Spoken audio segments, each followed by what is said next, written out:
শাশুড়ি বনাম মা, এটাই হচ্ছে শাশুড়ি আর মায়ের মধ্যে সবচেয়ে বড় পার্থক্য। শাশুড়ি কখনোই গর্ভবতী বৌমাকে যত্ন করে না। অফিসে বের হবার ঠিক আগের মুহূর্তে মা আমায় ডেকে বলল, তোর বইয়ের তো 7 মাস চলছে, তা বৌমাকে কবে বাপের বাড়ি দিয়ে আসবি?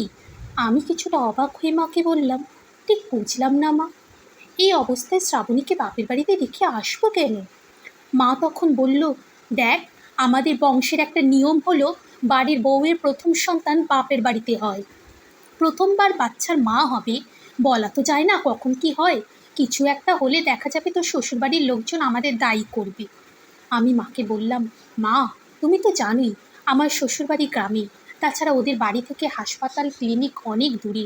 ভগবান না করুক দেখা গেল শ্রাবণীর কোনো সমস্যা হলে ওরা সময় মতো হাসপাতালে নিয়েই যেতে পারবে না, তার চেয়ে শ্রাবণী এইখানেই থাকুক। আমার কথা শুনে মা বিরক্ত হয়ে বলল, জানিস বাচ্চা হলে কত কত টাকা খরচ হয়? আজকাল মেয়েরা তো রাজার মেয়ে হয়ে গেছে, একটু ব্যথা সহ্য করতে পারে না, তাই ব্যথা ওঠার আগে পেট কেটে বাচ্চা বের করে ফেলে। তাছাড়া এইসব সিজার করতে অনেক টাকা পয়সা লাগে। তাই আমার কথা মতো বৌমাকে ওর বাপের বাড়ি দিয়ে আয়, ওদের মেয়ে ওরা এইসব ঝামেলা দেখুক।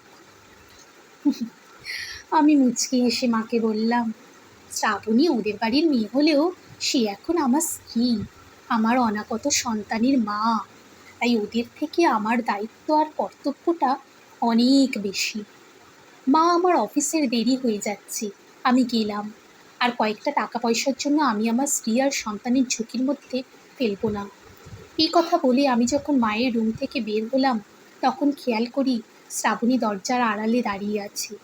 আমায় দেখে শ্রাবণী শুকনো হাসি হেসে বলল, আকাশ, ঈশ্বরের কৃপায় আমার কিছু হবে না, তুমি আমায় আমার বাপের বাড়ি দিয়ে এসো।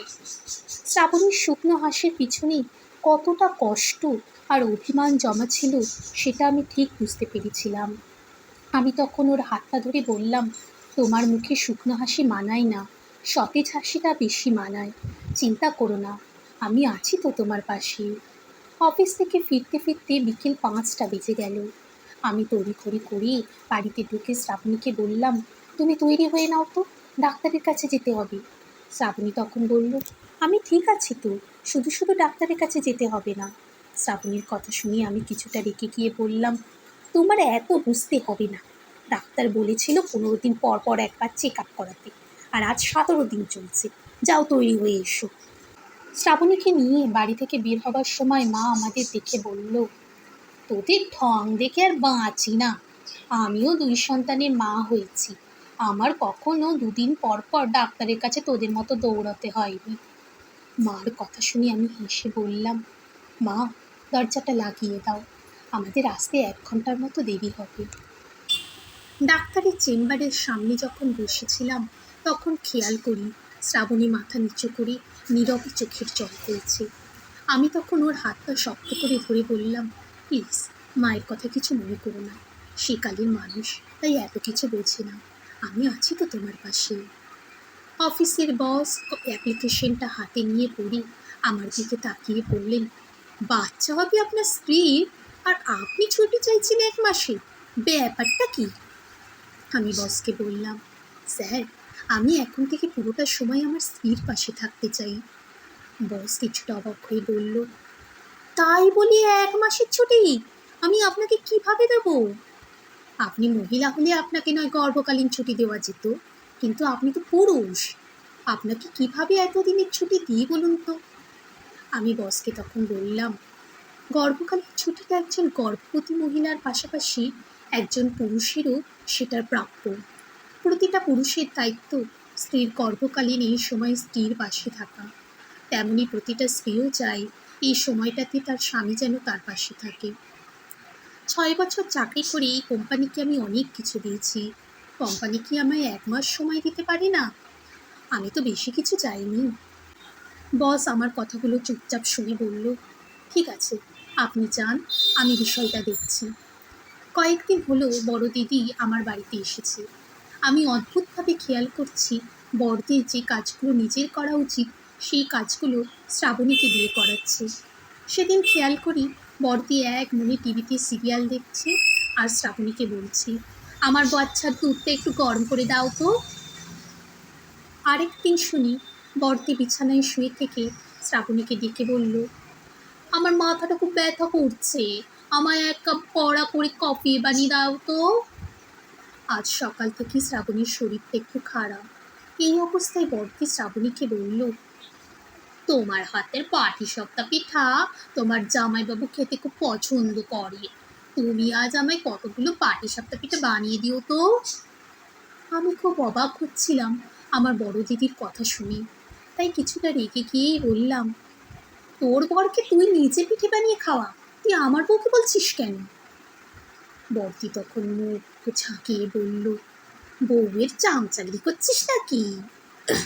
আমি বললাম, আমি কোন চামচাগিরি করছি না, শুধু তোর মতো একটা শিক্ষিত মেয়ের ভুলগুলো চোখে আঙুল দিয়ে দেখিয়ে দিতে চাইছি।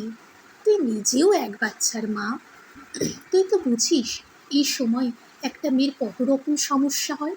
তুই কী করে এই অবস্থায় আমার বউকে বলিস তোর বাচ্চার দুধ গরম করে দিতে, তোর জন্য কফি বানিয়ে দিতে, আর আজ বলছিস তোর বরের জন্য পিঠে বানাতে?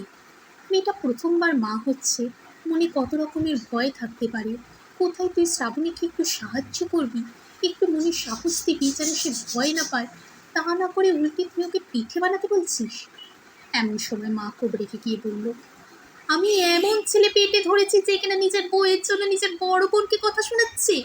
কি এমন তোর বউকে বলেছে যে তুই তোর বোনকে কথা শোনাচ্ছিস? কয়েকটা পিঠেই তো বানিয়ে দিতে বলেছে, অথচ তোরা যখন পেটে ছিলিস তখন আমি সংসারের সমস্ত কাজ একা হাতে করতাম। আমি মায়ের দিকে তাকিয়ে হেসে বললাম, মা, আমার বোন যখন প্রেগনেন্ট ছিল তখন তুমি 5 মাস যেতে না যেতেই দিদিকে শ্বশুরবাড়ি থেকে আমাদের বাড়িতে নিয়ে এসেছিলে, যাতে দিদির ওখানে সংসারের কোনো কাজ না করতে হয়। আমি দেখেছি দিদিকে দিয়ে তুমি কাজ করানো তো দূরের কথা, দিদিকে কখনো রান্নাঘরেই যেতে দাওনি। সেই তুমি ছেলের বউয়ের বেলা এতটা বদলে গেলে।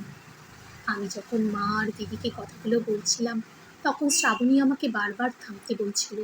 তখন বড়দি শ্রাবণীকে বলল, থাক থাক, নিজেকে স্বামীকে মা বোনের ওপর খেপিয়ে দিয়ে এখন আমাদের চোখে ভালো শাস্তি হবে না। কথাটা শুনে শ্রাবণী মাথা নিচু করে অন্য রুমে চলে গেল। আমি তখন বড়দির দিকে তাকিয়ে বললাম, মূর্খ মানুষ অবুঝ হলে তাকে বোঝানো সহজ, কিন্তু কোনো শিক্ষিত মানুষ অবুঝ হলে তাকে বোঝানো সত্যি খুব কঠিন। রুমে ঢুকে দেখি শ্রাবণী জানলার গ্রিল ধরে বাইরে তাকিয়ে আছে। আমি ওর কাঁধে হাত রেখে বললাম, চিন্তা করো না, আমি তো আছি তোমার পাশে। শ্রাবণী আমার দিকে ফিরে শুকনো হাসি দিল, আর আমি তখন বললাম, তোমার মুখে শুকনো হাসি মানায় না, সতেজ হাসিটা বেশি মানায়। একটা মেয়ের ভরসার সবচেয়ে অবলম্বন হলো তার স্বামী, তাই প্রতিটা পুরুষ যদি তার বউয়ের প্রতি এমনভাবে দায়িত্বশীল হয় তাহলে কোনো মেয়েকেই আর কষ্ট পেতে হবে না।